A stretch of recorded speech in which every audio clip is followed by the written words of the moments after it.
Alright, another draft physics presentation. So, what I figured I would do was draw what I say this is one image of a possible reality. This is what they theorize can happen. That photons move this way as they go up and down. And I'll explain why that's wrong. And I'll explain all the other things wrong with how this is describing reality. Yeah. And hopefully in drawings. I'll do some of it now, and maybe some of it later. Anyway, that's what we'll do. So, to the drawing. There we go. The imperfect and less than whatever drawing area, but nonetheless, it's what it is. Move this over.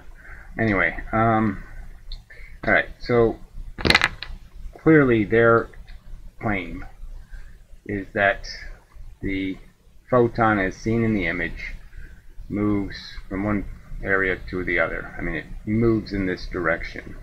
It goes this way the speed of light, comes back down the speed of light as a straight line in terms of how much time it takes. And the time going this way is unaccounted for entirely. There's no extra time taken for the photon to go this way. So it goes this way at a real, this consumes time, but all the motion this way consumes no time. Alright, so as I've attempted to point out, what I'm arguing is you have the emitter, and then you have the mirror. And I'm not going to draw the mirror moving for now. I'll just draw the emitter moving. So what I'm arguing is the emitter shoots photons. And as it moves through space, it shoots another photon. As it moves through space, it shoots another photon. As it moves in this direction, it shoots photons. And those photons travel in a straight path. So all of them just travel straight. So after you could go 4 iterations. This photon would go 4 places. This one would go 3. This one would go, well, doesn't matter.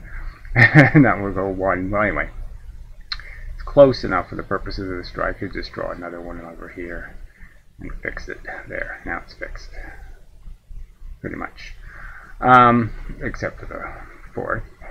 And then, so by the time this one hits, where's the emitter? Well, the emitter goes the same. I mean, where's the mirror? Well, the mirror is going the same speed as the emitter. So by the time this photon reaches this other side, so this is the distance here, by the time the photon gets there, the mirror is here. So there's absolutely no possibility. It could be better centered here. What the hell's in the way of the camera? Oh, whatever. Too much crap, too much to think about, too much. Alright. So, yes, so the mirror's all the way over here now. It stays with the beam splitter, the emitter, the mirror. That's all in the same line. And so you can see all the photons will just miss. So as soon as you speed this experiment up, where the amount of distance you're moving is larger than the width of your mirror, then the experiment will fail entirely. Now, what happens at slow speed, so I can explain, maybe I'll do that part first and then we'll do the real math. Well, let's just do what they say happens. Okay, so their explanation is that you have the emitter, and it, call this T1, it shoots a photon. And then what happens next? Okay, so the emitter moves, and then this shoots a photon. And what they're saying happens is that this photon doesn't go this way. No, they're saying it jumps here. So I'll do it in red. Yeah, so this photon went here. It didn't go forward, it went this way.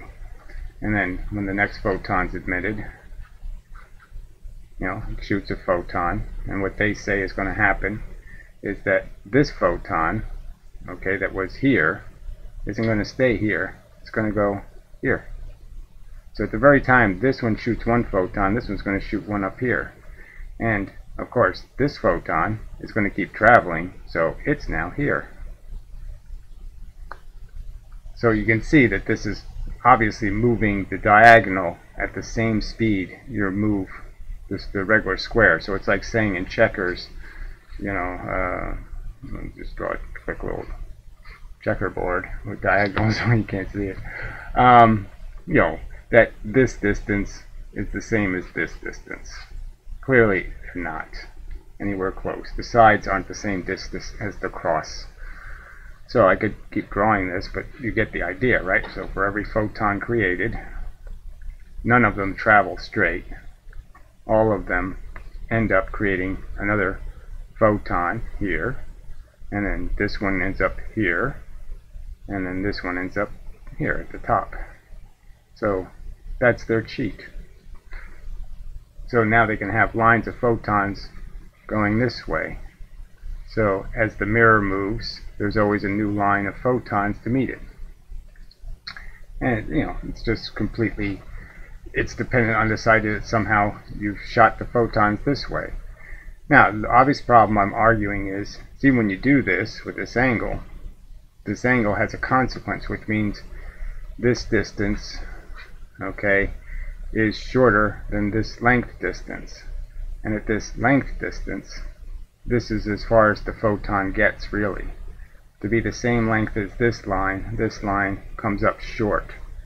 And the only place it can really meet the mirror is exactly 4 units of time, and then it bounces back. So I could draw that later, but the idea is essentially the experiment is something like this, if viewed overall. Is the one thing shoots 8 units of time. So the straight across bar goes 8 units that way, goes back 2 3/4 units this way, and for a total of 10 3/4 units, although 2 of them, they're all time units, so these are time units. And the other arm will essentially do this. It will go 4 units, because that's the only place it can hit the mirror at the speed of light, and come back to 8 units. So it has 8 here, obviously, and that essentially creates a line. This length of line becomes 5 and let's see, 3/4 is it can't be 6, it's 3/8, yeah, 3/8. And this line would be 5 3/8, and that adds up to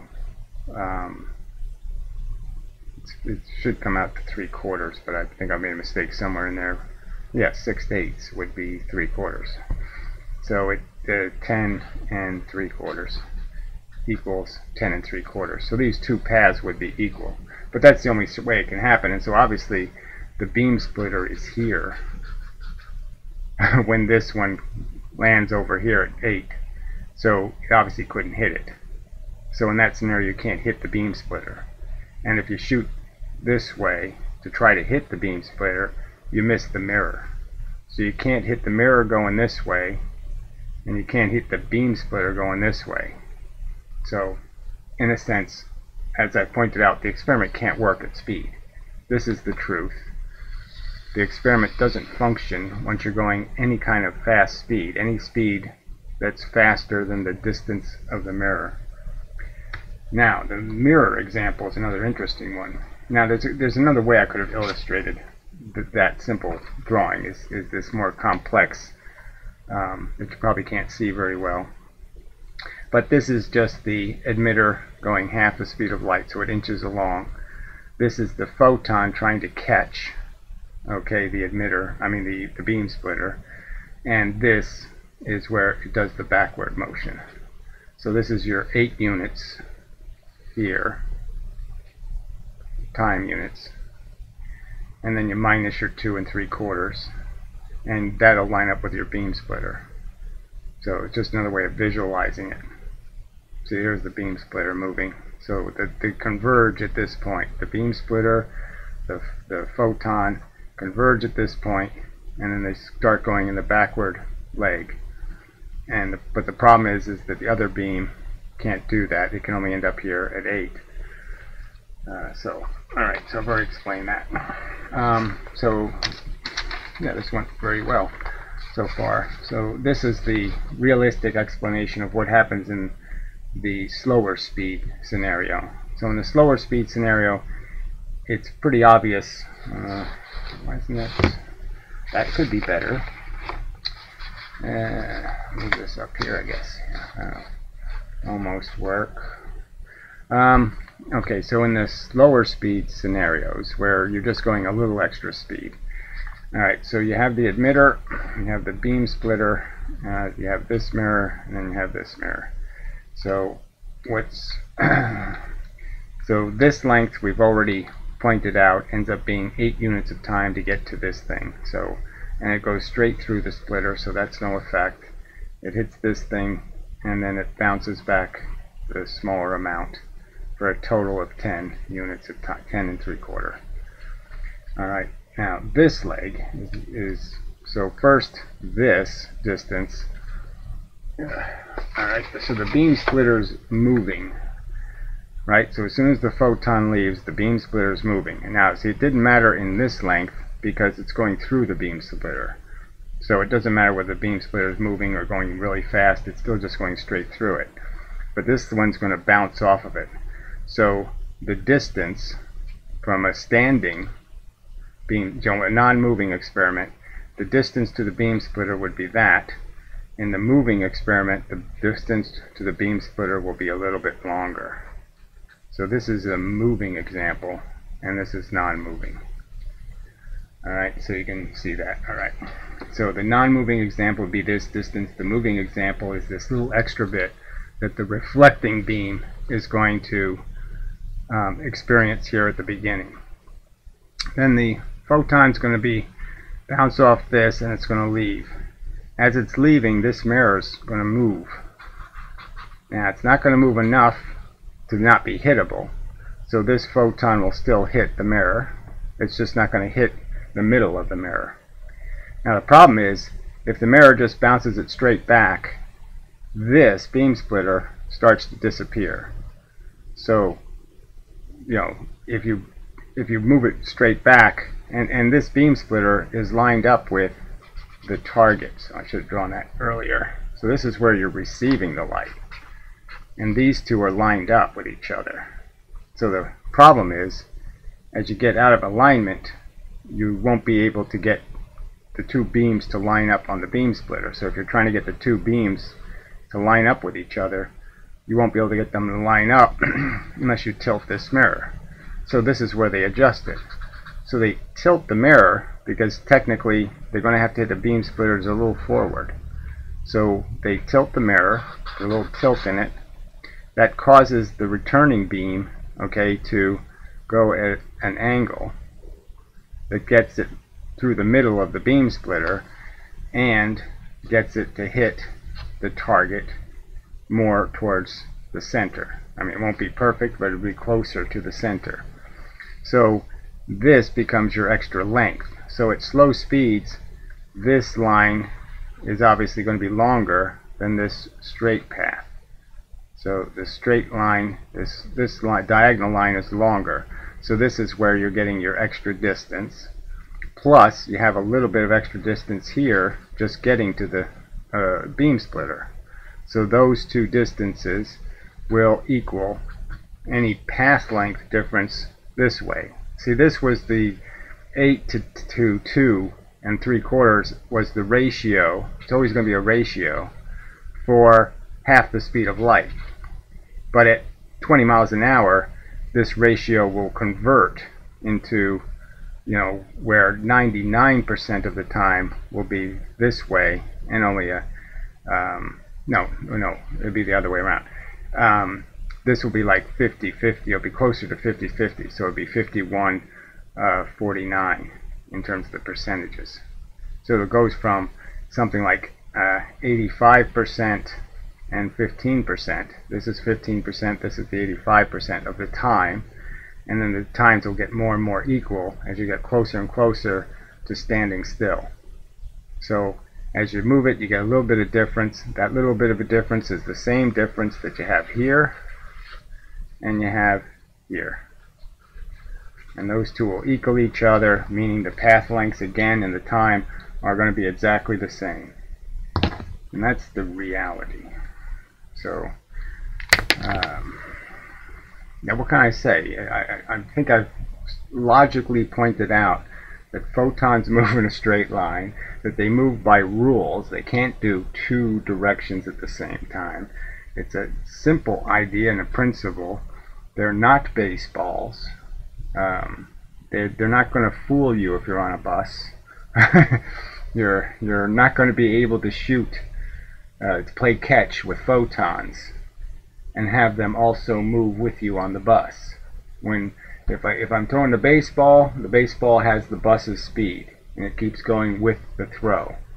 But if it's a photon and the other guy moves, the photon misses him. That's the physical reality, and they're selling a fantasy that first the photons automatically know how to jump into the future, and even if they could, even if you did point them into the future, that the line is still a longer line, and there's rules about how far they can go on that longer line, and they can't get to the mirror at the place you need them to for the experiment to have both beams intersect with the beam splitter.